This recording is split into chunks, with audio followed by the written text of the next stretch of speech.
नमस्कार। विपक्ष के हिपोक्रेसी की कोई हद है दोस्तों?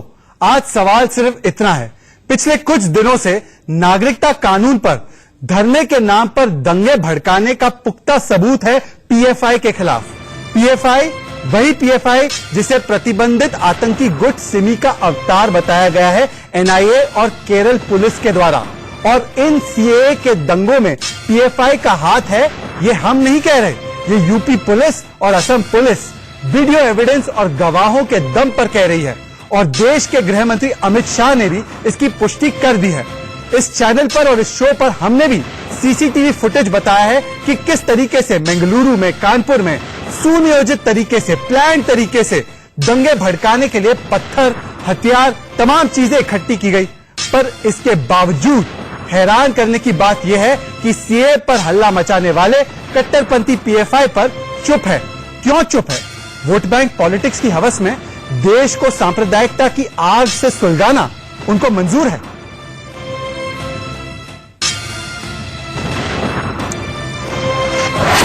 कानपुर, लखनऊ, मेरठ जैसे तमाम शहरों को कट्टरपंथी इस्लामी संगठन पीएफआई ने आग में झोंक दिया। मुंह में नागरिकता का राग, बगल में पीएफआई की आग।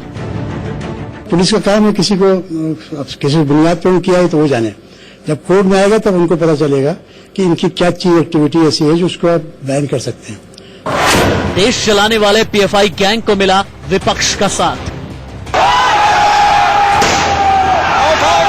क्या नागरिकता के नाम पर देश जलाने की साजिश करने वालों का साथ देने से विपक्ष को गुरेज नहीं? क्या कई शहरों में हिंसा के लिए जिम्मेदार पीएफआई के साथ है विपक्ष? ये सवाल अहम है क्योंकि क्या नागरिकता के नाम पर देश जलाने की साजिश करने वालों का साथ देने से विपक्ष को गुरेज नहीं? क्या कई शहरों में हिंसा के लिए जिम्मेदार पीएफआई के साथ है विपक्ष? ये सवाल अहम है क्योंकि यूपी के कई शहरों में नागरिकता के नाम पर हिंसा फैलाने की साजिश में पीएफआई के खिलाफ अहम सबूत सामने आए हैं। तो आज का हैशटैग है पीएफआई पर चुप क्यों? और ऑनलाइन सवाल है कि सीए पर हल्ला मचाने वाले कट्टरपंथी पीएफआई पर चुप क्यों है? और पहला मुद्दा भी यह है कि सीए पर हल्ला मचाओ और कट्टरपंथी पीएफआई पर मौन हो जाओ।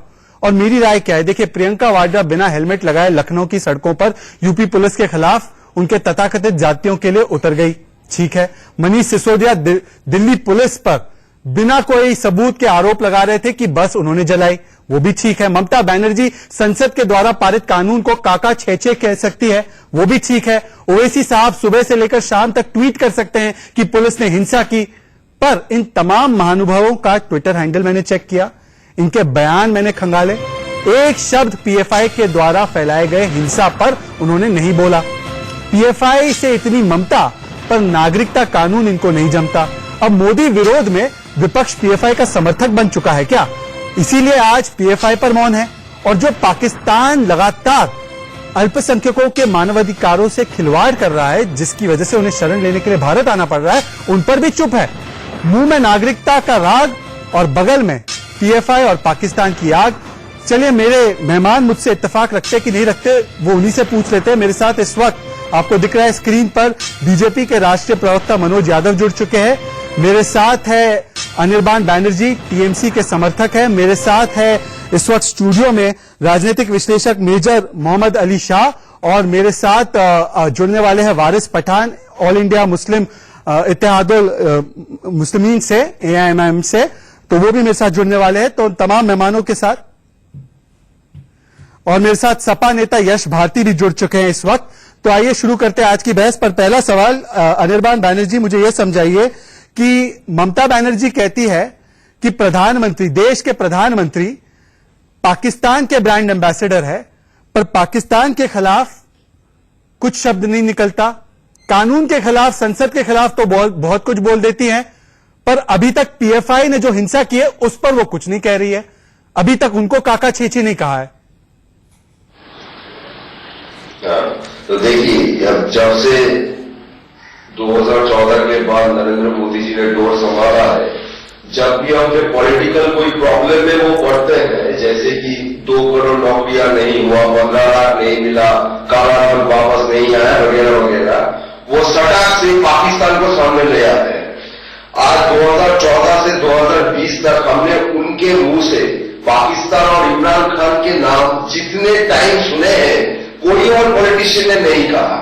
तो वो हुए ना पाकिस्तान के ब्रांड एम्बेसडर, वही तो ममता बनर्जी ने बोले, ऑपोजिशन ने बोले, कोई गलत नहीं बोला।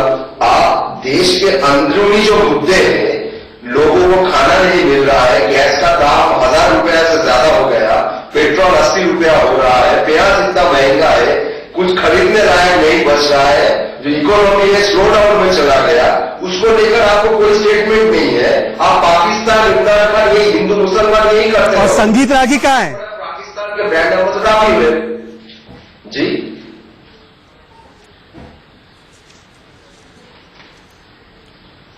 हाँ निर्बान, बोलिए, आप अपनी बात कंप्लीट कीजिए। पर मुझे समझ में नहीं आ रहा कि पीएफआई की वायलेंस को सीधे सीधे कंडेम करने में इतनी दिक्कत क्यों हो रही है आपको? पीएफआई काका छेछे तो बोल रही है, पीएफआई छीछे बोलने में इतनी दिक्कत क्यों है? सारी देखिए, सीएए जो है वो पीएफआई हो या और कोई पार्टी ने नहीं बनाया, वो बीजेपी ने बनाया, तो छीछी तो उनको लगेगा।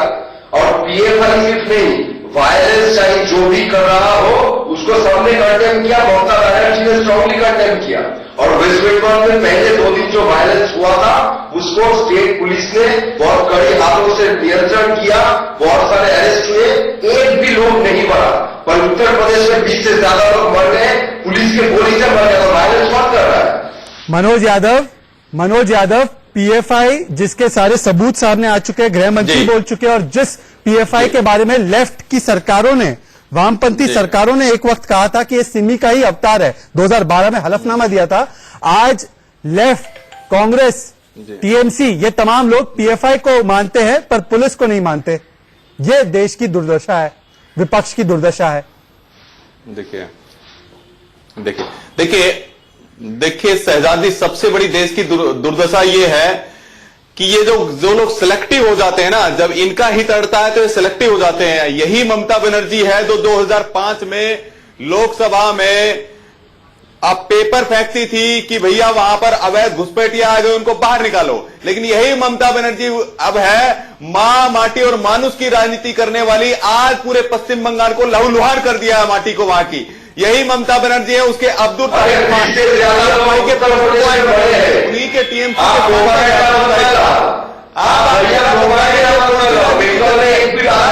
कहां गुमराह कर रहे हैं? यही ममता बनर्जी है, यही ममता बनर्जी है मामलों को ले जाने वाली है। यही ममता बनर्जी और देश के मामलों को क्यों की बात करता है। ये लोग वो लोग हैं देश को जलाने का काम केवल और केवल ममता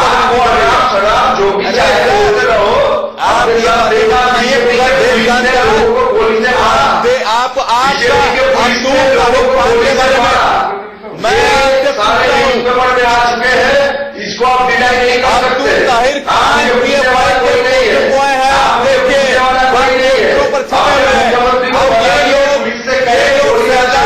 ये लोग वो लोग केवल और केवल आतंकवादियों के साथ, अवैध घुसपैठियों के साथ हाथ मिलाते हैं। देश के नागरिकों से, अल्पसंख्यकों से हिंदू विरोधी राजनीति करना इनकी मानसिकता बन गई है। अल्पसंख्यक जो पीड़ित है, प्रताड़ित है, उनके विरोध में खड़े हुए हैं, लेकिन जो अवैध घुसपैठिए उनका समर्थन कर रहे हैं। अरे मां, माटी, मानुष की राजनीति करने वाले, पश्चिम बंगाल की जमीन को लहूलुहान मत कीजिए, शर्म कीजिए। देश की जनता को, देश की एकता अखंडता को तोड़ने का प्रयास मत कीजिए, सामाजिक सौहार्द को बिगाड़ने का प्रयास नहीं कीजिए। देखिए, मेरे साथ समाजवादी पार्टी के नेता भी जुड़ चुके हैं और मेरे साथ स्टूडियो में जनरल मेरे साथ मेजर मोहम्मद अली शाह भी है। मोहम्मद अली शाह साहब, मुझे एक बात बताइए कि क्या जिस तरीके से विपक्ष के नेताओं ने पुलिस के ऊपर सवाल उठाए, यूपी पुलिस पर सवाल उठाए, कई सारे लोगों पर सवाल उठाए हिंसा के लिए, क्या पीएफआई का जब सबूत सामने आ चुका है तो पीएफआई को लेकर सीधे सीधे क्यों उन्होंने नहीं कहा कि पीएफआई जो हिंसा कर रही है वो गलत है? और अगर नहीं कह रही है तो क्या ये नहीं माना जा सकता कि कहीं ना कहीं विपक्ष नागरिकता का जो तो बहाना है पर पीएफआई का सहारा है? जी, सबसे पहले आपका बिल्कुल दुरुस्त सवाल है, लेकिन सबसे पहले मैं आपको ये कहना चाहूंगा कि एक प्रोटेस्ट में और आसन में बहुत बड़ा फर्क होता है। जब protesting is a fundamental and democratic right, हर एक को, नागरिक को अधिकार है अपना प्रोटेस्ट जताने का, अपना पक्ष सामने रखने का। लेकिन वायलेंस में जब बदल जाए तो क्या होगा? एक मैं अपना जब प्रोटेस्ट को आप हिंसा में बदल देते हैं तो तब क्या होता है? मैं पॉइंट कंप्लीट करूं। जब राइट टू प्रोटेस्ट आपको अधिकार है, लेकिन राइट टू वायलेंस किसने अधिकार दे दिया आपने?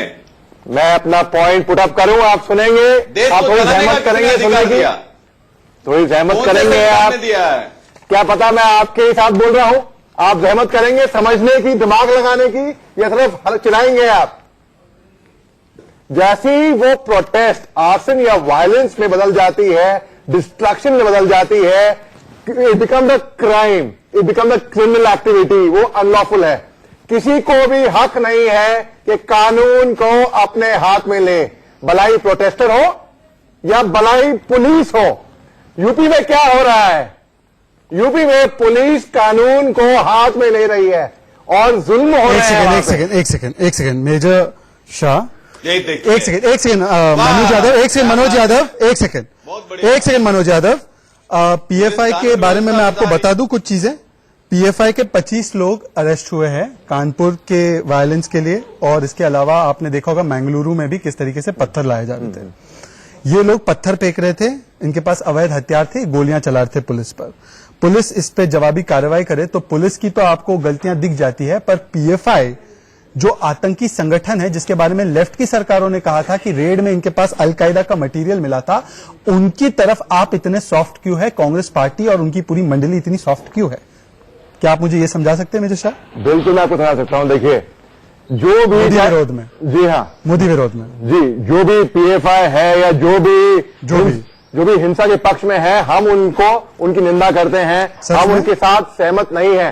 अब हिंसा यानी कि चाहे प्रोटेस्टर की हो, एक सेकंड मेजर शाह, चाहे पुलिस की हो, एक सेकंड आपने कहा कि हम उनके साथ नहीं, उनका समर्थन नहीं करते। केसी वेणुगोपाल कांग्रेस के नेता है, जब उनको पूछा गया कि सर प्लीज कंडेम कर दीजिए, पीएफआई ये चीजें कर रही है, तो उन्होंने बोला ये तो सरकारें जो है ना अपना प्रोपेगेंडा फैला रही है। यूपी पुलिस, देखिए हर सरकार, देखिए उसके बाद उल्लू सीधा कर रही है, उनको कोई इंटरेस्ट नहीं है ना प्रोटेस्ट में, ना एनआरसी में, ना सीए में। हर कोई पॉलिटिकल पार्टी इसका फायदा उठा के लोगों को भटका रही है और अपना उल्लू सीधा कर रही है।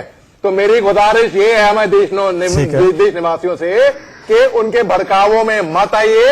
ये अच्छा, तो सर पीपल्स प्रोटेस्ट, ये आवाम की प्रोटेस्ट है और उनका पूरा हक बनता है अपनी आवाज सामने रखने का। मैं आपको एक उदाहरण, एक सेकंड नहीं आ रहा हूं मैं आपके पास, मेरे पास संगीत आ गया। एक सेकंड मैं आ रहा हूं। Major Shah, discipline is a core, discipline बहुत इंपॉर्टेंट होता है आर्मी में, तो आप भी डिसिप्लिन दिखाएंगे थोड़ा सा। मेरे साथ संगीत रागी जुड़ चुके हैं, आरएसएस के विचारक भी माने जाते हैं, आरएसएस के समर्थक भी माने जाते हैं। प्रोफेसर संगीत रागी, मुझे एक बात समझ में नहीं आती, यहां पर सभी लोग टेलीविजन स्टूडियो में आकर तो कह देते हैं कि पीएफआई बड़ा गलत कर रही है, पीएफआई की हिंसा है तो कार्रवाई कीजिए, पर जमीन पर तो उन्हीं का समर्थन किया जा रहा है। कभी उनको छात्र बताया जा रहा है, कभी उनको पीपल्स मूवमेंट बताया जा रहा है।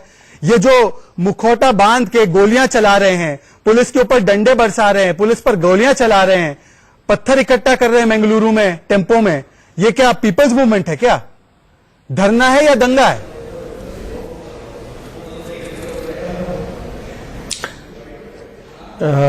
देखिए, ये बहुत वाजिब सवाल है और मुझे लगता है कि मुस्लिम समाज को इसमें विमर्श करने की अपने अंदर की आवश्यकता है कि देखिए, हिंदू समाज में यदि कोई कट्टरता या इस ढंग की चीजें बाहर आती हैं बातें, तो हिंदू समाज की नहीं है, नागरिकों की है। मेजर शाह, आप दूसरों को कंप्लीट करने देंगे। ये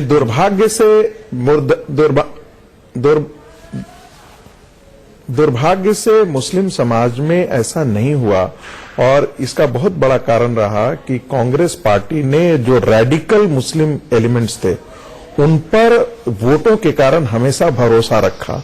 जो इसमें प्रगतिशील लोग थे, जो लिबरल लोग थे, जो अच्छी सोच वाले थे, जो इस्लाम को उसकी वाकई उसके जो आधुनिक तौर पर व्याख्या करके पूरी दुनिया और समाज के साथ चल सकते, ऐसे तत्वों को हमेशा उन्होंने नीचे। अब आप देखिए, आरिफ मोहम्मद खान जी का विरोध वहां पर इरफान हबीब कहें और वह भी मारने पीटने पर उतारू होकर के, तो आप समझ सकते हैं कि कट्टरता की सोच की बुनियाद कैसे अंदर। अरे झूठ मत बोलिए, जहां तक झूठ मत बोलिए, मामला था, इरफान हबीब के नाम पे झूठ मत बोलिए। अरे एक सेकंड, एक एक करके बोलेंगे, एक एक करके बोलेंगे, एक एक करके बोलेंगे। आपकी औकात नहीं है। आप ही राजा हरिश्चंद्र है, अनिर्बान हरिश्चंद्र है। अनिर्बान दानिश हम जी, जो है पर आप जैसे झूठा नहीं मैं है, आप आपसे- जैसे झूठा नहीं है। एक सेकंड, एक सेकंड, एक सेकंड। मेजर साहब, मैं आपसे रिक्वेस्ट कर रहा हूं कि आप तब बोलेंगे जब मैं आपको मौका दूंगा। प्लीज, आप प्लीज रूल्स फॉलो करेंगे। ठिकाना है नहीं, ये संगीत रागी साहब, ये अनिर्बान, मुझे सिर्फ एक बात देखिए, अनिर्बान प्लीज आज डिबेट को डिफ्लेक्ट मत कीजिए। प्रश्न करूंगा। एक सेकंड अनिर्बान, अनिर्बान डिबेट को डिफ्लेक्ट करने की जरूरत नहीं है। क्या है अनिर्बान, अब्दुल ताहिर खान के बारे में बताइए। पीएफआई के पोस्टर बॉय बने हुए हैं आपके सांसद, उनके बारे में जरा जवाब दीजिए हमको। अनिर्बान मुझे एक बात बताइए, अनिर्बान पीएफआई के पोस्टर बॉय है सांसद, जवाब दीजिए आप। एक सेकंड प्लीज, मैं आपको मौका दूंगा। Only 4 guest, you don't need to keep shouting. Anirban मुझे एक बात बताइए, 2-3-4 दिन पहले की बात है, आपके स्टेट के ही इंटेलिजेंस की रिपोर्ट थी कि पीएफआई और एमआईएम वहां पर सीए के नाम पर दंगा फैला रहे। ये अगर बात थी तो आपके एमपी तैयार भी हो गए कि उनके प्रदर्शन में, उनके रैली में चले जाएंगे। आपका सॉफ्ट रुख भी मैं देख रहा जी हूं। नहीं। भारत के प्रधानमंत्री को आप पाकिस्तान का एम्बेसडर कह सकते हैं, पर आप सीधे सीधे ये नहीं कह सकते कि पीएफआई एक आतंकी संगठन है और जो वो यूपी में कर रही है उसके लिए हम मांग करते हैं कि देश भर में बैन लगे। क्यों नहीं कह रहे आप? देखिए, वोट बैंक पॉलिटिक्स। देखिए सुन लीजिए, जो सीए के बाद पहले 2 दिन में जहां भी कोई भी वायलेंस हुआ, उसके बाद 600 से ज्यादा लोगों को अरेस्ट किया गया और उसके बाद एक भी प्रोटेस्ट में कोई वायलेंस नहीं हुआ। उनमें एमआईएम का, पीएफआई का और बहुत सारे आदमी उनमें थे। 600 से ज्यादा अरेस्ट हुआ, उसके बाद शांति है। और उत्तर प्रदेश में देखिए, पुलिस ने गोली चलाकर लोगों को मार दिया। उसके बाद इतने एलिगेशंस आ रहे हैं कि वो लोग घर घर में, मोहल्ले में घुसकर लोगों पर अत्याचार कर रहे हैं। देखिए मनोज यादव, कुछ नहीं हुआ। पीएफआई हो, एमआईएम हो, ये आरएसएस से मिले हुए हैं। ये सारे आरएसएस से मिले हुए हैं। 6 आरएसएस कर्मी वो ये देखिए शहजाद जी, ये देखिए एक नया एमआईएम हो, ये आरएसएस से मिले हुए हैं। ये सारे आरएसएस से मिले हुए हैं।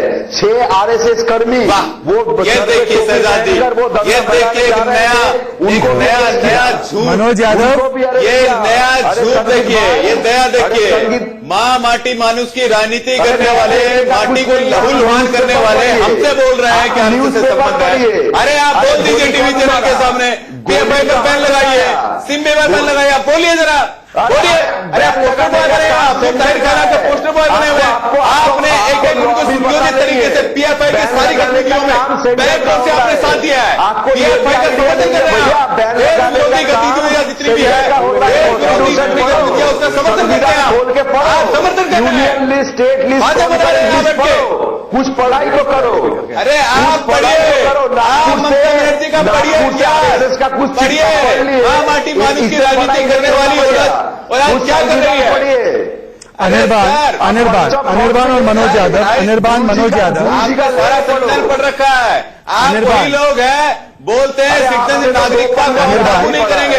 आर्टिकल 246 पढ़ लीजिए, आर्टिकल मनोज यादव एक मिनट, यूनियन लिस्ट है, मनोज यादव, कंकरेंट लिस्ट है, मनोज यादव, उसमें 17 आज मुद्दा क्या है? मनोज यादव, पढ़ लीजिए। मनोज यादव और अनिर्बान, एक मिनट, अब एक मिनट, उसमें लिखा हुआ है। मनोज यादव, आपके माध्यम से मनोज यादव एक सेकंड प्लीज रुक जाइए। मनोज यादव, आज मुझे सवाल क्या पूछा मैं?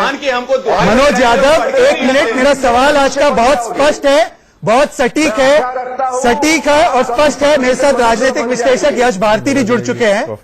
राजनीतिक विश्लेषक यश भारती को मेरी अगर आवाज पहुंच रही है, यश भारती जी मुझे समझाइए कि पुलिस की जातियों के खिलाफ तो आप दिन भर ट्वीट करते रहते हैं, आपके नेता जो है वो दिन भर प्रदर्शन निकालते रहते हैं, आपका अधिकार भी है, पुलिस की गलती हो तो उसको जरूर बोलिए।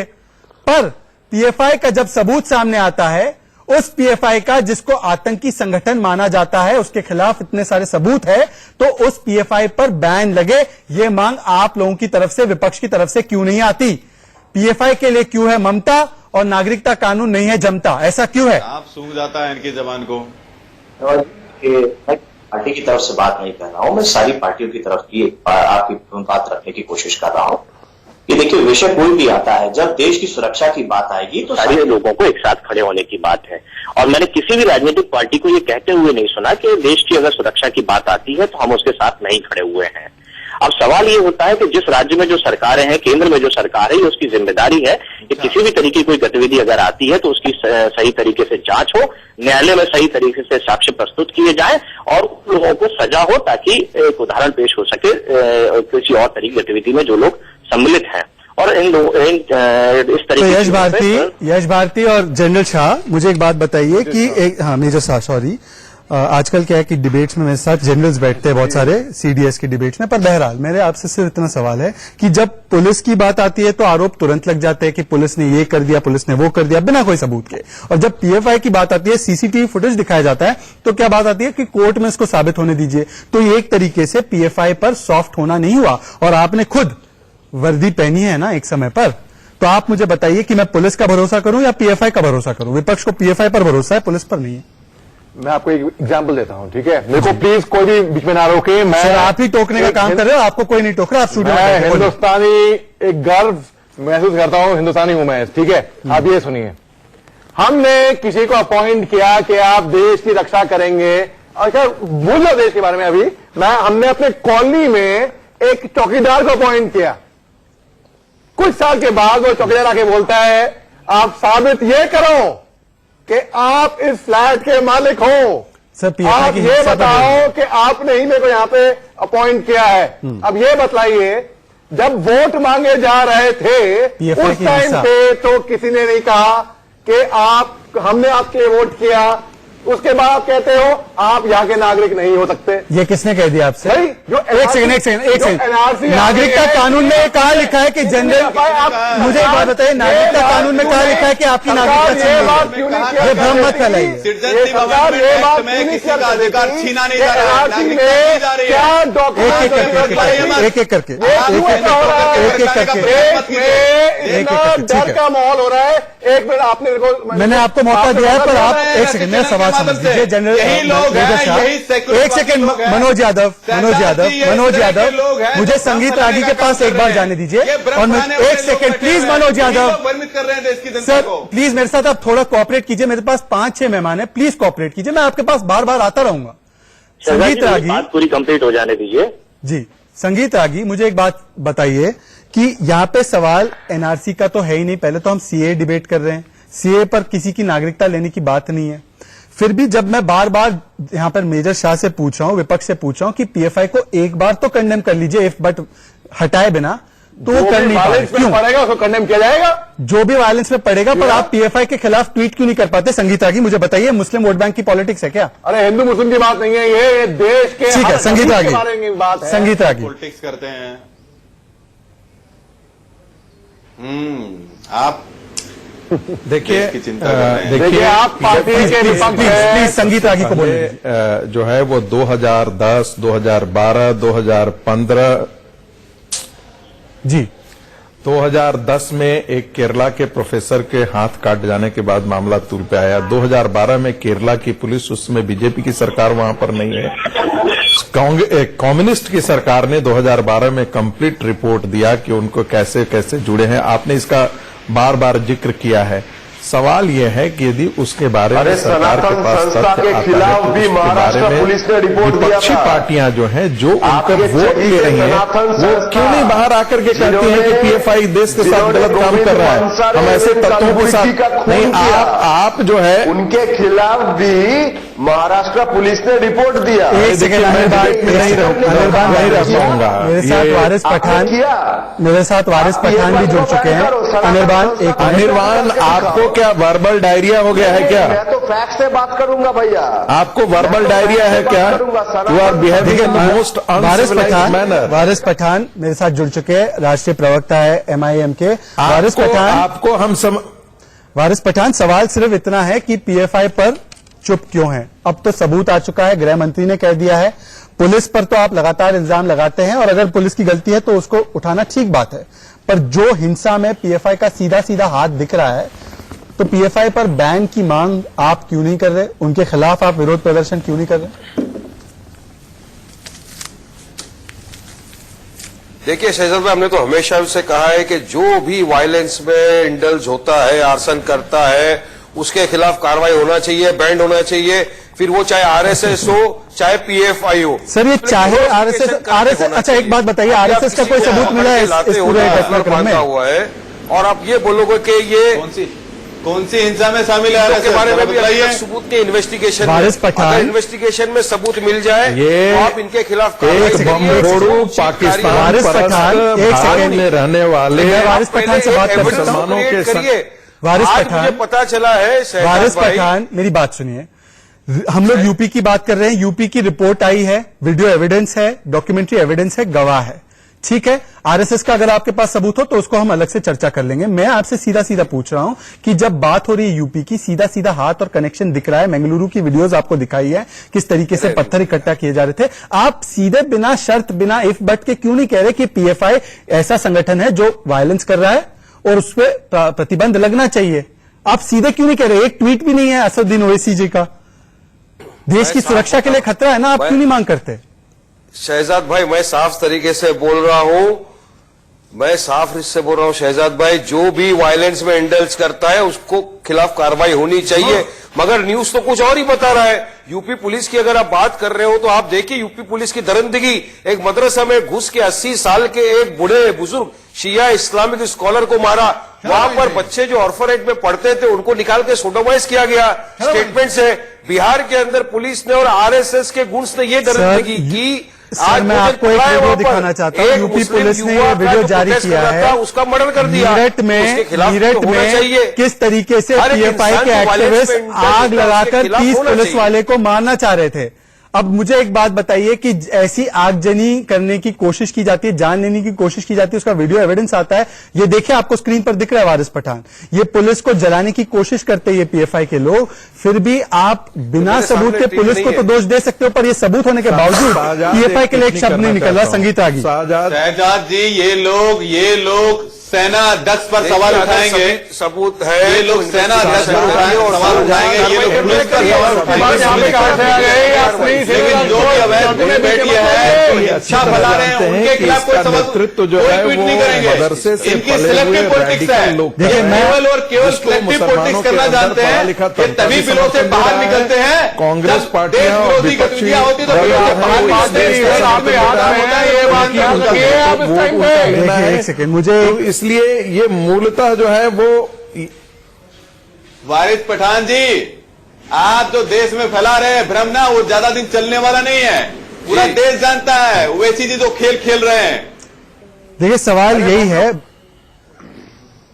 वारिस पठान जी, हिपोक्रेसी क्यों है, दोनों मापदंड क्यों है? देश का युवा जो रास्ते पे उतरा, ये ना मुसलमान है, ना हिंदू है, ना सिख है, ये सब एक ही चीज पे उतरे हैं, डेमोक्रेसी को बचाने, हमारे देश का ढाल बनाया है। आप देश के हमारे विद्यार्थी जो देश के भविष्य है, उनका ढाल बना रहे हैं। आपको अमित शाह, मुझे एक छोटा सा ब्रेक, मुझे एक छोटा सा ब्रेक लेना होगा, पर ब्रेक में जाते जाते अभी भी सवाल वही है कि सीए पर तो हल्ला मचाओ पर पीएफआई पर चुप हो जाओ। देखिए किस तरीके से वारिस पठान हो या जो भी हो, वो इधर उधर से पुलिस पर तो दोष मढ़ने की पूरी कोशिश कर रहे हैं, पर जब पीएफआई का सबूत हम बार बार स्क्रीन पर दिखा रहे हैं तो पीएफआई के खिलाफ बोलने को तैयार नहीं है खुलकर। ब्रेक पर जाएंगे, एक छोटे से ब्रेक के बाद लौट कर आएंगे, वोटिंग के नतीजे भी दिखाएंगे और तुरंत आपको बताएंगे अब की ताजा खबरें।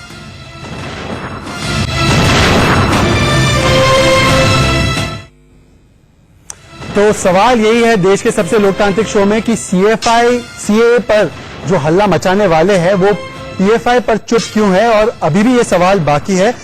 वारिस पठान जी, देखिए नतीजे आ रहे हैं देश के अवाम की ओर से कि 72% लोग कह रहे हैं कि ये आपका दोहरा चरित्र है, दोहरे मापदंड है कि सीए पर तो आप लोग बहुत बोलते हैं, लगातार ट्वीट करते हैं, प्रोपेगेंडा भी फैलाते हैं, पर पीएफआई पर आप शांत हो जाते हैं। देखिए देश की बात मैं बताऊं शहबाज भाई जी, शहजाद भाई, देश की बात मैं आपको बताना चाहता हूं कि इस बीजेपी के जो 13 सहयोगी थे उसमें से 10 तो सीएई के अगेंस्ट चले गए, मतलब 60% तो ऐसा ही चले गए। तो अब देश के बाकी 40% लोग क्या बोल रहे हैं बताइए। उसमें भी 3 जो है वो भी जाने की तैयारी में है। तो मैं आपको बता दूं, वारिस कुछ पठान। जो आते हैं रुझान, वो हम लोगों के पास भी आते हैं, रुझान साफ बता रहा है। न्यूयॉर्क टाइम्स में भी रिपोर्ट है, आज का आप पढ़ सकते हो, मैंने ट्वीट भी किया है कि न्यूयॉर्क टाइम्स में रिपोर्ट है कि किस तरह से मनोज यादव मुसलमानों पे उन्होंने हमारे पक्ष में मतदान किया कि नहीं किया, अत्याचार कर रही है। और मनोज यादव, तो क्या ये सही है?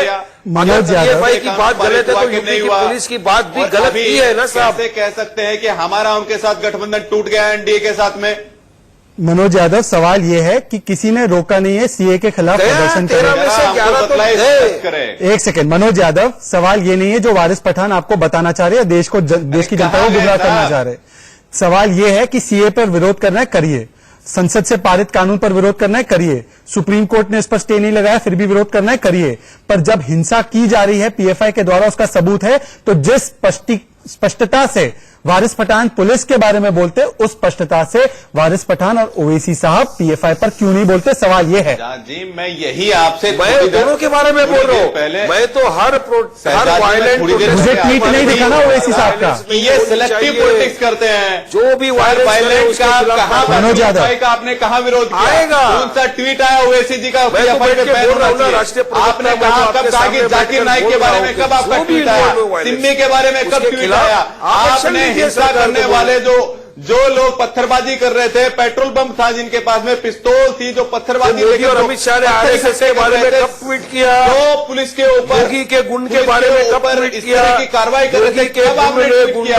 जो यूपी में आपने कुछ नहीं मचा किया। के रखा है आपने केवल और केवल ट्वीट करते हैं, आप सेनाध्यक्ष पर ट्वीट करते हैं, आप सेना की शहादत पर ट्वीट करते हैं, आप केवल सिलेक्टिव पॉलिटिक्स करते हैं, आप पाकिस्तान का समर्थन करने के लिए पॉलिटिक्स करेंगे, आप पाकिस्तान का प्रवक्ता बनने के लिए पॉलिटिक्स करेंगे, आप केवल देश को तोड़ने वाली गतिविधियों के लिए आप ट्वीट करेंगे, आप देश को तोड़ने वाली गतिविधियों के लिए नहीं करेंगे, क्या करना? पाकिस्तान की ट्वीट करेंगे, आप धार्मिक उन्माद फैलाने के लिए, अराजकता फैलाने के लिए आप ट्वीट करेंगे। आप स्टूडियो में बैठे एक सेकंड, बताइए तो देश की कानून व्यवस्था एक सेकंड, जो देश की कानून व्यवस्था मानते हैं, तो देश को उनके कार्य के लिए जान नुकसान कर देते हैं। पुलिस वालों के लिए आपके लिए कोई ट्वीट नहीं है। एक सेकंड, मनोज यादव, वारिस पठान, मनोज यादव और वारिस पठान। मानवाधिकार ये पुलिस वाले जो देश के नागरिकों को मार रहे, डंडों से, गोलियों से, वो देश के लिए जान निछावर कर एक सेकंड, मनोज यादव, वीडियो देखिए, पुलिस वालों की एक गोली नहीं चलाई है, लेकिन वहां से एक गनीमत नहीं, ये गोली वारिस पठान, आप अच्छे वकील हैं। पुलिस वालों पर कितना उनके वारिस पठान और मनोज यादव पेट्रोल पंप फेंके गए। आप वीडियो देख लीजिए जरा, ठीक है, आप देख लीजिए। मुझे एक बात बताइए मेजर शाह, जो आपने तस्वीरें देखी है, मोलोटोव बॉम्ब फेंके जा रहे पुलिस पर गोलियां चलाई जा रही है, पुलिस पर आगजनी की जा रही है, 30 पुलिस वालों को बंद करके आग लगाने की कोशिश की। पुलिस के हाथ में डंडा दिया गया, वो क्यों दिया गया है? पुलिस ने उसका इस्तेमाल किया, मैं इससे, और अगर उन्होंने गलत इस्तेमाल किया उस पर आपकी कार्रवाई होनी चाहिए, कोर्ट जाना चाहिए, कोर्ट लोग गए। पर मुझे एक बात समझाइए कि इनमें से कोई भी विपक्ष का नेता आपने देखा है, किसी ने भी ट्वीट किया हो कि पीएफआई जो कर रहा है सीए के पूरे आंदोलन में वो गलत है, हम इसके खिलाफ है, हम पीएफआई का समर्थन नहीं लेंगे, उल्टा टीएमसी के नेता तो अपना नाम छपवा रहे पीएफआई के पोस्टर पे। अच्छा, अगर मैं कोई इजाजत दी जाए 1 मिनट की, अगर मनोज यादव जी जैसे पिछली मर्तबा उन्होंने इंटरप्ट किया था मेरे को। सर आप आप पॉइंट पे आइए। पॉइंट ये है कि हम सबका निंदन करते हैं, सबका इंटरप्ट किया, इसलिए मैंने इंटरप्ट किया था। अरे मैं शुरू में पॉइंट बोला भी नहीं था, सुनिए, मैं जो भी वायलेंस फैला रहा है पॉलिटिकल पार्टीज, मैंने कहा था शुरुआत में, वही पॉइंट मैं दोबारा कह रहा हूं, जो भी लोगों के इमोशंस के साथ खेल रहा है, लोगों के सेंटिमेंट्स के साथ खेलवाड़ कर रहा है, चाहे ऑपोजिशन पार्टी हो चाहे कोई भी हो, उसकी हम जो हिंसा में लोगों को भड़का रहा है। एक छोटा सवाल मेजर शाह, एक छोटा सवाल, पार्लियामेंट ने कानून पारित किया, आपने उसके खिलाफ सोशल मीडिया पर डाला ही होगा, मुझे पता है आपने अपनी राय व्यक्त की होगी, टीवी चैनल पे भी आप लगातार आ रहे हैं। मुझे आप एक अपना वक्तव्य या अपना ट्वीट बता दीजिए, अगले 5 मिनट का टाइम भी ले लीजिए, जिसमें आपने पीएफआई को बिना किसी इफ एंड बट के, आरएसएस ये वो जोड़ वोड़ के नहीं, पीएफआई को सीधा सीधा कंडेम किया है। अगर आपने किया है तो मैं अपने शब्द वापस लूंगा। पर अनिर्बान बैनर्जी, मुझे एक बात बताइए, आप आ जाइए, मेरे फेसबुक पे आ जाइए, तो पीएफआई का नाम मुझे बताइए, मुझे बताइए, आप निकाल के बताइए। पीएफआई ने जो वायलेंस की है, वायलेंस को प्रोपोगेट समझ गया है, पुलिस भी हो सकती है, समझ गया। तो किसी ठीक को है, हक नहीं है कानून को मैं आपकी अपने बात हाथ में समझ गया, लेने का। देश की जनता भी समझ गई। पुलिस को भी ठीक है, हक ठीक है, नहीं है ठीक अपने कानून ठीक को है। अपने हाथ लेने का। अनिर्बान बैनर्जी, कुल मिला के बात यह है कि आप सेना सीधे में रहे सीधे हैं। मैं भी सैनिक का बेटा हूँ, हाँ। भली भांति जानता हूँ सेना किस तरह से और सैनिक काम करता है। तो सेना प्रमुख नहीं, को सीधे में मत लाइए आप, सीधे सीधे एक सेकंड, लेकिन अब प्रॉब्लम क्या है, एक सम्मान करते हैं, चलिए पता है देश सम्मान करता है। अनिर्बान एक second, mister Shah, major Shah, चलिए अब मैंने आपको मौका दिया, मैं आपको वापस मौका दे रहा हूं कि आप ढूंढ के बताइए। बातें मत बनाइए। मनोज यादव, सवाल यह है अनिर्बान बैनर्जी से, अनिर्बान बैनर्जी सवाल यह है कि आप लोग सीधे सीधे क्यों नहीं कहते कि पीएफआई का जो हाथ है इस हिंसा में, यूपी पुलिस ने मांग की, हम भी चाहते हैं कि इस पर बैन लगे। आपकी खुद की स्टेट इंटेलिजेंस ये कह रही थी कुछ दिन पहले। बाकी सारे इश्यूज को छोड़ दीजिए, सीए छोड़ दीजिए, एनआरसी छोड़ दीजिए, हिंसा गलत है, हिंसा का आप समर्थन नहीं कर सकते। बंगाल में भी हिंसा हुई है, आपका या बंगाल के मुख्यमंत्री का कोई ट्वीट दिखा दीजिए मुझे। पीएफआई पर चुप क्यों है आप लोग? देखिए अब ये मोदी जी के तरह सारे काम तो हम ट्विटर से नहीं करते ना। चलिए बयान बता दीजिए। लीडर से ममता बनर्जी जी हाँ वही मैं बोल रहा हूँ, सिर्फ बयान नहीं काम देखिए ना। 2 दिन आप जो कह रहे थे हिंसा हुआ, उसके बाद 600 से ज्यादा अरेस्ट हुआ, लेकिन एक भी आदमी मारा नहीं गया पुलिस के गोली से। यही डिफरेंस है। उत्तर प्रदेश में अब भी वायलेंस हो रहा है, 25 से ज्यादा लोगों को पुलिस ने मार दिया, इतने सारे ब्रूटलिटी के कंप्लेन आ रहे हैं। और वेस्ट बंगाल देखिए कुछ नहीं है, पूरे पीसफुल प्रोटेस्ट एक के बाद होते जा रहे हैं, कोई प्रॉब्लम नहीं हो रहा है। यही डिफरेंस है। और दूसरी बात, पर 2 दिन पहले आप पूरे वायलेंस का इल्जाम आरएसएस और बीजेपी पर डाल रहे थे। ममता बनर्जी बोल रही थी टोपी लुंगी पहनकर बीजेपी कार्यकर्ता जा रहे हैं, तो इसका मतलब कि आप भी मानते पीएफआई के लोग करवा रहे थे, वो झूठा बयान था। वो भी अरेस्ट हुए 6 आरएसएस के कर्मी, वो आरएसएस करते हैं, टोपी धोती पहनकर वीडियो निकाल रहे थे। कुछ हो नहीं रहा था, वो आग लगा रहे थे, वीडियो निकाल रहे थे ताकि सोशल मीडिया में डाल सके। वो लोग अरेस्ट हुए हैं। और दूसरी बात जो है, आईएसआई के लिंक की जो बात बताया जा रहा है पीएफआई के साथ, अगर ऐसा होता है आप बैन करो, कोई प्रॉब्लम नहीं है। एक ही साथ मध्य प्रदेश में शिवराज सिंह चौहान की पुलिस ने बीजेपी के कार्यकर्ताओं को गिरफ्तार किया था आईएसआई के साथ लिंक के तौर पर, तो बीजेपी को बैन करो।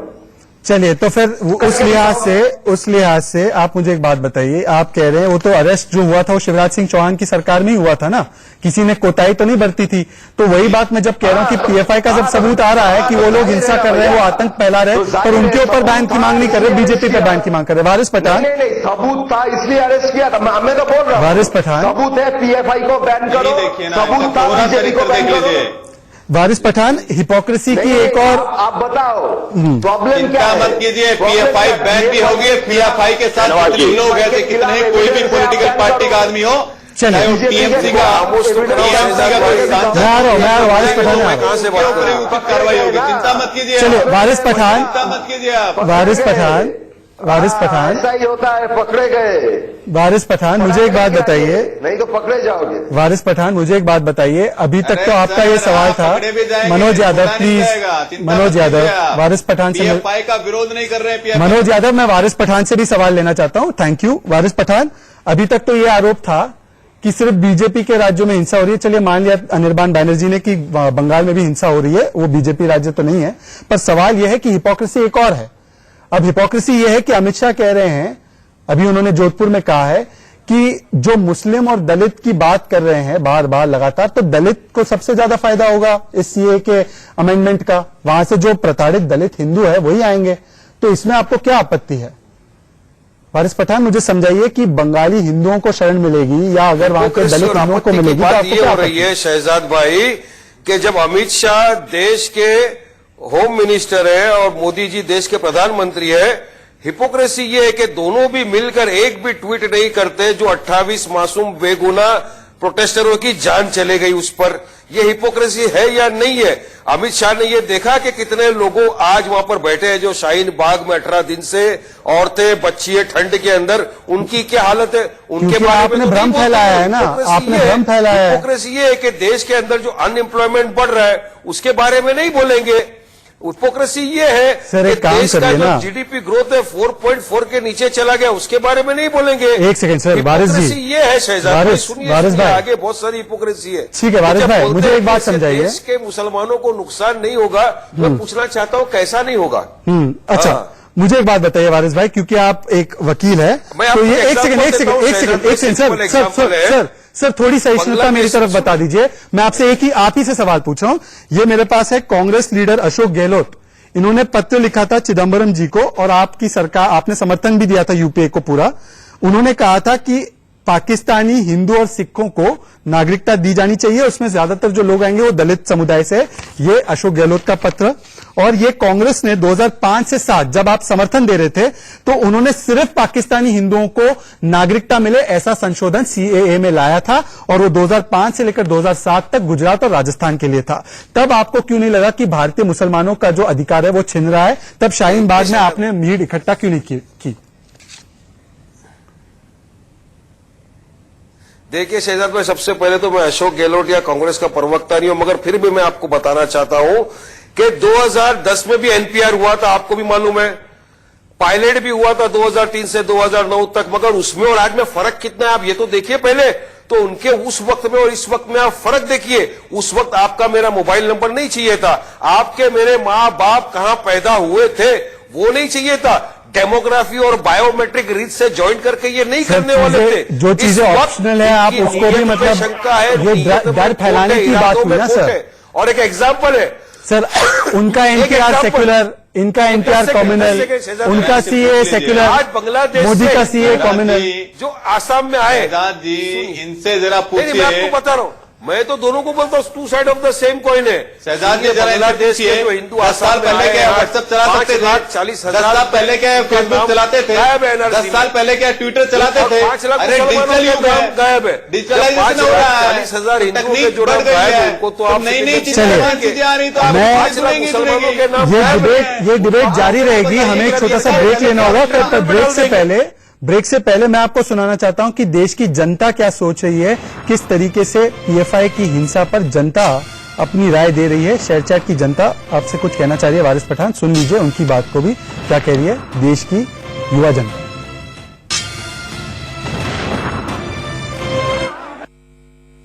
विपक्ष वाला पीएफआई पर चुप क्यों हो, या अगर ये संगठित एक तरह से अपराध है और जनता की भावनाओं को भड़काकर सरकारी संपत्तियों का नुकसान करवाया जा रहा है, तो इस संगठन को जांच के बाद अगर ये सही में दोषी है पीएफआई, तो इसे दंडित किया जाना चाहिए। सीएए का बिल पास हुआ तो कांग्रेस पार्टी सबसे ज्यादा विरोध की थी, सबसे ज्यादा आगे जो विरोध कर रही थी जोरदार।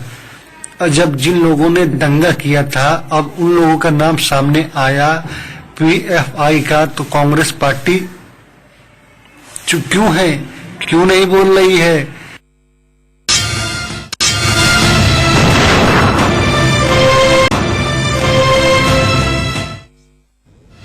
तो देश के सबसे लोकतांत्रिक शो में आपका एक बार फिर से स्वागत है। और देखिए वोटिंग के नतीजे लगातार आ रहे हैं और 90% लोग कह रहे हैं कि देखिए नागरिकता के नाम पर तो हल्ला मचाया जा रहा है, पर पीएफआई पर विपक्षी दल चुप क्यों है। और सवाल यही है कि विपक्षी दल चुप क्यों है। यश भारती, मुझे एक बात बताइए, अखिलेश यादव जिनको आप शायद नेता भी मानते होंगे, वो तो देश भर को उपदेश दे रहे हैं कि कागज मत दिखाइए। अरुंधति रॉय कह रही है गलत जानकारी दीजिए। ये तमाम आपके पीपल्स मूवमेंट के लोग हैं, पर पीएफआई पर सीधे सीधे हिंसा भड़काने के लिए आपके मुंह से एक भी बार नहीं निकल रहा कि पीएफआई पर बैन लगे। पीएफआई पर चुप क्यों है यश भारती और अनिर्बान बैनर्जी? जी, मुझे बहुत आश्चर्य होता है कि जितने भी चैनल्स और बीजेपी के ओर से ये फेसबुक में पोलिंग किया गया, सारे वो हार गए। आप ही के चैनल में सर मैं काम करता हूं ना सर, आप यूनाइटेड नेशन से तो पोल करवाना ही चाहते हैं, आपको भारत की संसद पे भी विश्वास नहीं है, आप तो यूनाइटेड नेशंस तक जाना चाहते हैं। आप एक काम कीजिए, यूनाइटेड नेशंस को कह दीजिए मेरे पोल भी चलाया करेगा। मैं तो कुछ नहीं कर सकता सर। जब आप ममता बनर्जी ने मांगी तो ये यूनाइटेड नेशन ही करेगा, तो आप मेरे चैनल का भी पोल यूनाइटेड नेशन से करवा दीजिए। रेफरेंडम तो लगेगा। अगर संसद में आप मनोज यादव, देश की जनता पर भी सवाल है, पर पीएफआई पर कोई सवाल ना उठाए तो फिर एनएचआरसी भी रेफरेंडम हो सकता है। ठीक है, नहीं, कोई नहीं सवाल उठाएगा। शहजादी को रेफरेंडम चाहिए, नेहरू जी को जनमत संग्रह कराना था जम्मू कश्मीर में, एक जलता हुआ मुद्दा छोड़कर चले गए जिसको 370 हटा के मोदी जी ने खत्म किया। एक ये वो लोग हैं जो बोलते हैं कि हम काम नहीं देंगे, नंबर नहीं देंगे। जरा मुझे बताइए कि विदेश में जो मनोज यादव जी बिना साथ के बात कर रहे हैं, कुछ भी बोले जा रहे हैं। चलाओगे, हम देख रहे हैं कैसे आपने बंद किया। मनोज यादव जी तैयारी करके आया करिए, टाइम भैया भाई पे बैन के लिए नहीं बोलेंगे। मनोज यादव जी थोड़ा तैयारी करके आया करेगा, आप तैयारी करके आया ठीक रहेगा, शाम के लिए भी आने के लिए आपके पॉलिटिक्स के लिए भी तैयारी करके आता हूँ। भाई एक शब्द नहीं बोला, कोई बुरी बात तो नहीं है, भाई कोई शब्द नहीं बोला। जान लीजिए, आप समझ लीजिए, सोच लीजिए, फिर बोलिए ना। जो देश संपूर्ण राष्ट्र है उसके बारे में बोल रहे हैं, हमको जनमत संग्रह कराना है, रेफरेंडम की बात करते हैं आप, उसकी करने के लिए सब ये उम्मीद कर रहा था चलने वाला नहीं है। देश की सरकार जो चुकी है, आपका हाथ नॉलेज होगी, आपकी नॉलेज तो बहुत है। आप केवल देश के माहौल को बिगाड़ने का प्रयास कर रहे हैं। आपने कुछ नहीं किया, आपने भ्रम फैलाने का काम किया। देश का गैस का मूल्य मेजर साहब, क्रॉस कर गया, मेजर साहब, पेट्रोल 80 रुपया हो गया। ये किसका काम है भैया? मेजर साहब, मुझे एक बात बताइए, जब कांग्रेस सिर्फ कांग्रेस यही नागरिकता संशोधन कानून में बदलाव करके सिर्फ हिंदुओं को दे रही थी, ये न्यूज़पेपर रिपोर्ट भी आपको दिखा रहा है। एक सेकेंड, तब आपका आंदोलन क्यों नहीं छिड़ा? ये कहीं ना कहीं मुझे लग रहा है कि सीए पर अगर कांग्रेस करे तो सेक्युलर, मोदी करे तो कम्युनल। क्या हाल थे आपके? महंगाई डाइन हाई मानी जाए, मैं बोलूं, आप जवाब नहीं दे पाएंगे मनोज यादव साहब। आपकी बोलती मैं कर दूंगा बंद 1 मिनट में, इसलिए आप घबरा रहे हैं कि आपका पाला आज किसे पड़ गया। जवाब दीजिए आप, जरा सुनिए, आप जरा सुनने की जहमत करें। आपने बहुत ही दुरुस्त सवाल उठाया है, की भी बोलती एंकर साहब की जरा आप थोड़ा कदर करें, आप रिस्पेक्ट करें। पहली बात तो देखिए, ना ही मैं कांग्रेस से हूं, ना ही मैं किसी पार्टी को फेवर करता हूं, लेकिन मैं इतना जरूर कहूंगा, I will call a spade. जो गलत बात है उसको मैं गलत बात जरूर कहूंगा। देखिए, जी हां, मैं मानता हूं कि कुछ ऐसी पॉलिटिकल पार्टीज हैं जो देश के लोगों के इमोशंस के साथ खिलवाड़ कर रही है, तो इसमें कांग्रेस और विपक्ष के पार्टीज हैं, उनको भड़का रही है, तो आप क्यों उनका मोहरा बन गए? उनका मोहरा मत बनिए, कर रही है, आप उनका मोहरा मत बनिए ना, मेरा समय खत्म हो रहा है। जो पीसफुल प्रोटेस्टर्स हैं उनके खिलाफ ही वर्क हो रहा है, क्योंकि प्रोटेस्ट करना बुरी बात बिल्कुल भी नहीं है, अपना पॉइंट सामने रखना। ठीक है मेजर साहब, आपकी बात आ गई, मेजर साहब, बहुत शुक्रिया। मैं तमाम मेहमानों का धन्यवाद करना चाहूंगा। सवाल सिर्फ इतना है कि जो पीएफआई धरने के नाम पर दंगा कर रही थी, ये पीसफुल प्रोटेस्ट नहीं थे, सुनियोजित तरीके से, प्लान तरीके से प्रोटेस्ट किए जा रहे थे, धरने के नाम पर दंगा किया जा रहा था। पर जिस तरीके से पुलिस पर सवाल उठाए गए, उस तरीके से ना सोनिया गांधी ने, ना प्रियंका वाड्रा ने, ना विपक्ष के बड़े नेताओं ने पीएफआई पर सवाल उठाए या उनसे मांग की, देश से मांग की कि इस पर प्रतिबंध लगना चाहिए। और यही दिखाता है दोहरा मापदंड। ये दोहरा मापदंड खत्म हो, बस यही चाहते हैं हम। नागरिकता कानून पर अलग अलग राय हो सकती है। कल फिर मिलेंगे एक और नए मुद्दे के साथ, तब तक के लिए जय हिंद, जय भारत।